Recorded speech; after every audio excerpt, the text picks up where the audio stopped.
उत्तर प्रदेश जैसे राज्य में जहां मैंने आपको बताया सबसे अच्छी उर्वरा भूमि हमारे पास आज भी मौजूद है, सबसे अच्छा जल संसाधन है,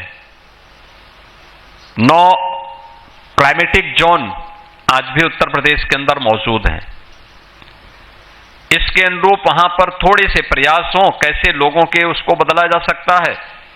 मैं गत वर्ष देखा कैसे जब प्रधानमंत्री जी के आह्वान पर एक कार्यक्रम प्रारंभ हुआ कि खेती की बात खेत पर, हम लोग कुछ जगहों पर गए, ये मई जून का महीना रहा होगा, और हम लोगों ने देखा कि वहां पे तीसरी फसल खड़ी थी किसान के खेत में। खेतों में उतर करके हम लोग गए, हम लोगों ने किसानों से पूछा, संवाद किया तो क्या परिणाम है। उन्होंने कहा हमें प्रति एकड़ 1 लाख रुपए की बचत हो रही है मक्का की खेती करने पर, यानी 1 लाख रुपया एक किसान 1 एकड़ में प्राप्त कर रहा है। और ये तीसरी फसल है जिस प्रदेश में पहले एक फसल लेने में किसान को परेशानी होती थी, क्योंकि बिजली नहीं थी, पानी नहीं था, समय पे बीज नहीं मिलते थे, समय पे उसके लिए कोई प्रोक्योरमेंट सेंटर नहीं स्थापित होता था। हताशा थी, निराशा थी, खेती लोगों के एजेंडे का हिस्सा नहीं थी।